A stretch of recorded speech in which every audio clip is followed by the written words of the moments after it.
We are determined to do a full overhaul in the name of equity and in the name of justice. There could be a day when we don't need police, but that day isn't today. No, not rigged! You're not rigged! Hold up! While the majority of Austin voters, supported police reform, they didn't support, cutting cops. I think what is of utmost concern right now to our community is making sure that we are, as a police department, are keeping people safe. But if we're going to have policing, we need to have policing be as fair and as equal as it can possibly be. Thank you for joining us for our Town Hall Forum as part of our special presentation, Reforming the Force. We're diving into Austin's attempts to redefine public safety while dealing with staffing shortages and rising rates of murders and gun violence. Joining us tonight is our panel of public safety experts. Joe Chacon, the man appointed Austin's new police chief. Dr. Peniel Joseph, an expert in race's role in democracy with UT Austin's LBJ School of Public Affairs. And Margot Frazier. She's a former Travis County Sheriff, former Austin Police Monitor, and current Vice President of the National Association for Civilian Oversight in Law Enforcement. Before we get to tonight's questions, this is not meant to be a debate about Proposition A. That item will be on the November ballot, and it would set certain staffing and training standards for the Austin Police Department. As we get closer to Election Day, we will dive into Proposition A a lot more. But for the purposes of this forum, we're focusing on APD and where it is right now and the idea of reform, regardless of the outcome of November's election. This will be a conversation between our three panelists, so let's get to our first question of the night. We want to start with one that we got from a KVUE viewer. His name is James Villegas. He asked, quote, "How can defunding the police in Austin be called a success when we have a historic murder rate and record low number of police officers on the street?" So there are really two parts to this question here. Chief Chacon, we want to start with you first. Whether you call it defunding or reimagining, did these changes directly correlate to staffing issues and higher violent crime rates in our city, Chief? Well, thank you, Tony, and thank you for putting together this forum for our community. I think it's so incredibly important. Really the issues of defunding, if it's going to be referred to as defunding or reimagination, are complex issues. And I think that what the city is trying to do right now, and certainly the police department is trying to figure out the right way forward on what reimagination really means. I've stated many times, one of the most important things that we do as a police department is keeping people safe. But we have put some measures in place that have been, somewhat successful in taking illegally owned firearms off the street and trying to curb gun violence. And we have restarted our police academy and have 2 academies scheduled in this fiscal year, which are going to help turn around those record low number of police officers. Dr. Joseph, I want to go to you now. Whether or not you call it defunding or reimagining of the Austin Police Department, do you consider what has happened here over the past year especially a success, and why or why not? Well, I would consider the conversation to be the beginning of the beginning. And when we think about even the terms we use, defund the police tells a narrative. It says a story. It upsets some people, but we have to remember that abolishing slavery upset people in the 19th century too. So when people are being oppressed, if they say abolish slavery, voting rights, or defund the police, there's going to be a reaction. So we have to remember that. This past year, there's been some reallocation, but remember, defunding the police or reimagining public safety, it's really an argument that says what the police have been used for, both in Austin and nationally, is a gateway to panoramic systems of racial and economic gender oppression. Dr. Joseph, thank you. And you mentioned a lot of the root causes for what we have seen in terms of violence, and I want to talk to you about that a little later as well. But Margot, I want to go to you now, just as someone who who does not work as a public official now, but has certainly been on the front lines of this conversation, not only in Austin, but nationally. What are your thoughts on what has happened in Austin over the past year? I think a lot of focus has been on the murder rate, particularly because it's historic high. But what I think people need to realize is that has been a trend nationally. I was excited to hear that Austin was talking about, reimagining, or really looking at how we provide law enforcement services in this community. But in the same way, I was a little bit disappointed in the fact that I think that what we wound up having was a lot of one-way communications, that people weren't, where they were kind of talking at each other instead of to each other. And so we wound up with some unintended consequences, such as a lot of officers feeling as if they were under attack and leaving the force. So I know all three of you, of course, live in Austin and work in Austin, but certainly are part of the national conversation of police reform as well. One of the things that Austin city leaders hoped when they made some of the policy decisions that they did last year is that Austin and APD would sort of be a national model for how to reimagine public safety. So I want to ask all three of you, what do you think other cities have learned and can learn from Austin's attempts to reform APD? Chief Chacon, over to you first. Thank you, Tony. I think that, what other cities might take away and what we ourselves continue to learn from the process is that this is not something that we have a blueprint for, that there's a clear roadmap on how to accomplish what we're trying to do. And so we have to be very critical, learn from our own mistakes, document those, and also learn from our successes. Have we gotten it right every single time? I don't think that we have, but I think that we're certainly trying to figure our way through this and see how we can best come up with a model that is going to deliver police services in the way that our community desires and still keep the public safe. And Margot, from where you sit, do you believe that Austin is creating or has created a model for police reform? I don't know that we're the model yet. I mean, I think that Austin has taken some bold steps, but I agree with the chief that part of it is you have to learn from your mistakes.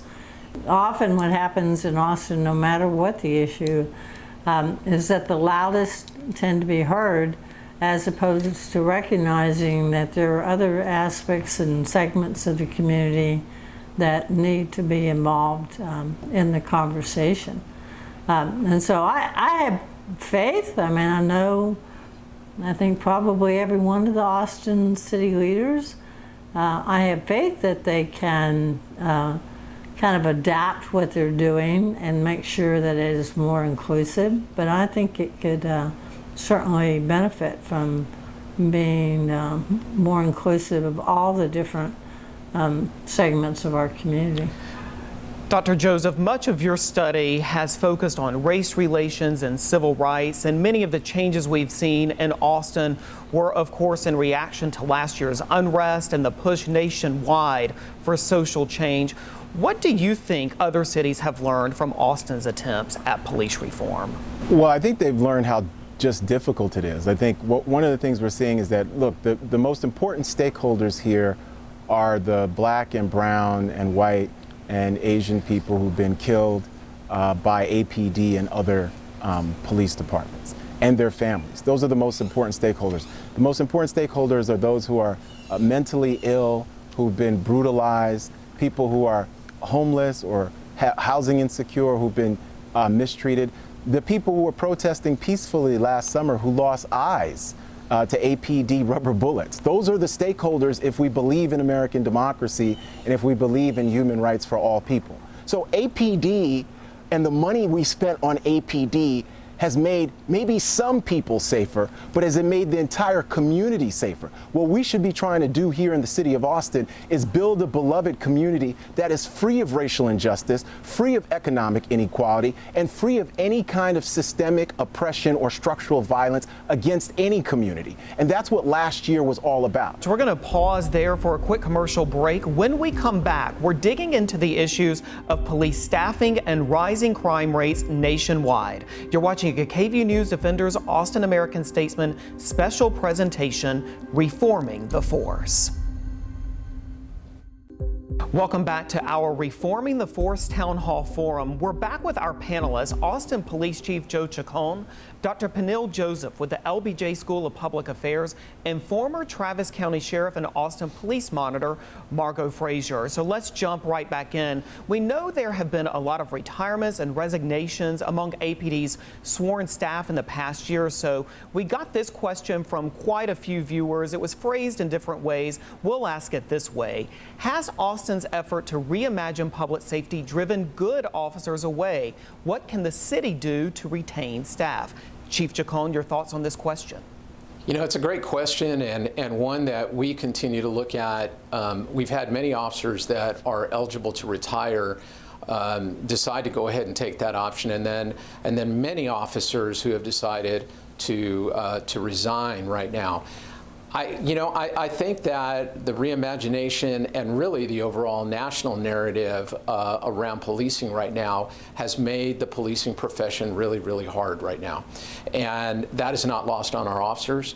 How we turn that around, I think, is by our community really coming together to show their support for the police and show that how valued they are, because I truly believe that we have an incredible police department of men and women that are here to serve, that go out and do their jobs very well every single day. And when they do fall short, we as a police department have held ourselves accountable. Margot, in your estimation, what can and should the city do to keep good officers on the force?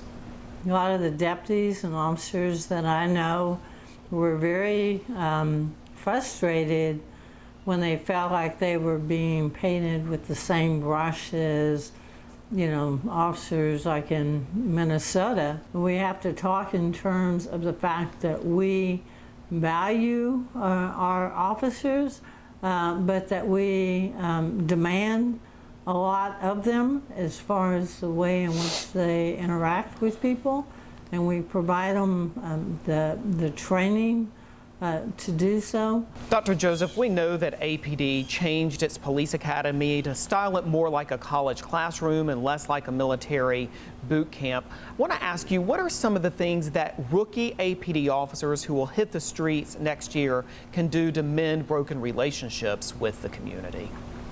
Well, I think it's bigger than just sort of the rookie. I think it's the system. I think APD was right to have, it was a forced pause on the cadet class as part of this reimagining public safety. The only way we can transform public safety in Austin is from root to stem, and that's what the Reimagining Public Safety Task Force has done. From root to stem, it's come up with specific policy proposals that involve a reallocation of APD's budget in perpetuity, right? So they're saying forever. Certain things will not be the prerogative of APD.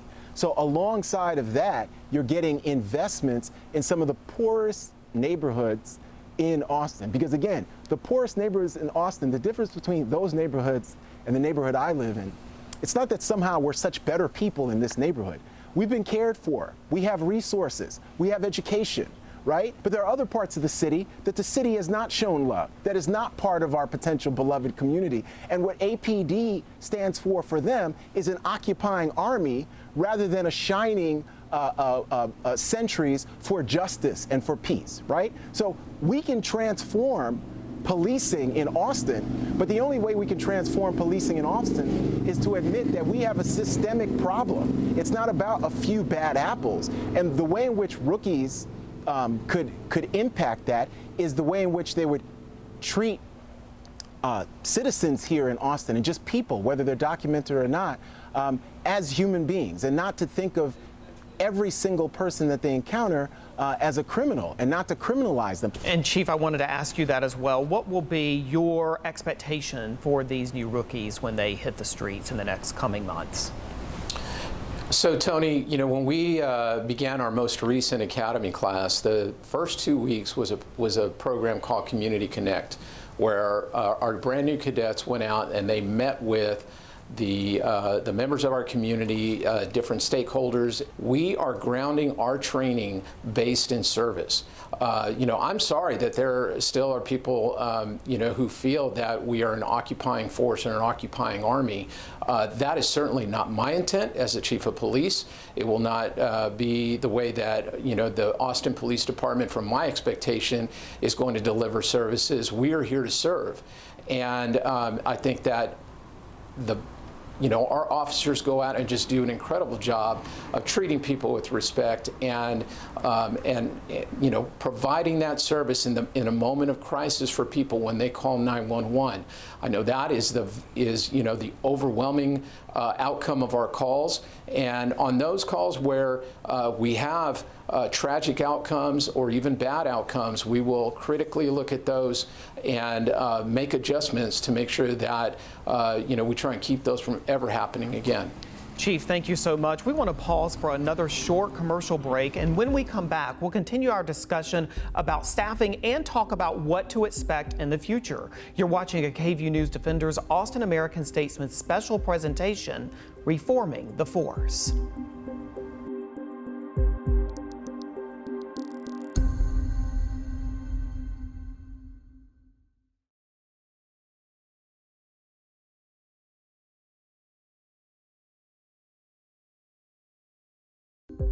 Welcome back to our special town hall forum, Reforming the Force. We're back with Austin Police Chief Joe Chacon, former Travis County Sheriff and Austin Police Monitor Margot Frazier, and Dr. Peniel Joseph with the LBJ School of Public Affairs.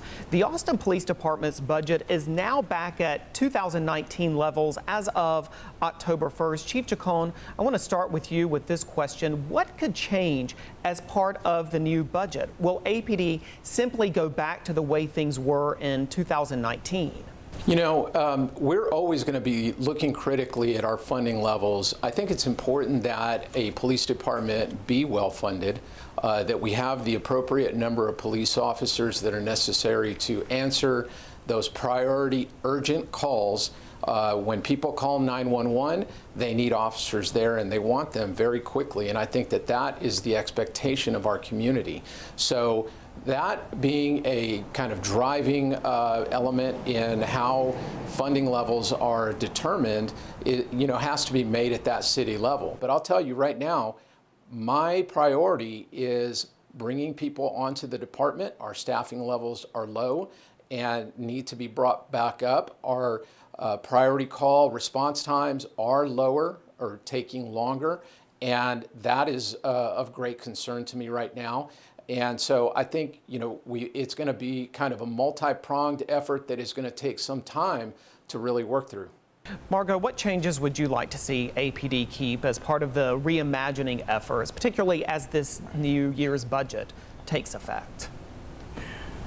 You know, I must tell you, the changes at the academy are some of the most positive changes that I've seen in as far as long as I can remember. I agree with the chief that, you know, that the public, the number one thing they want out of the police department is to not only be safe, but to feel safe.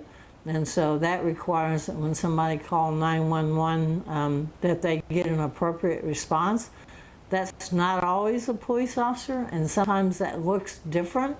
You know, I think back, I'm going to age myself here, but, you know, you go back 25 years ago when, you know, I was sheriff and introduced the idea of having people that were victim services advocates to show up at domestic violence calls.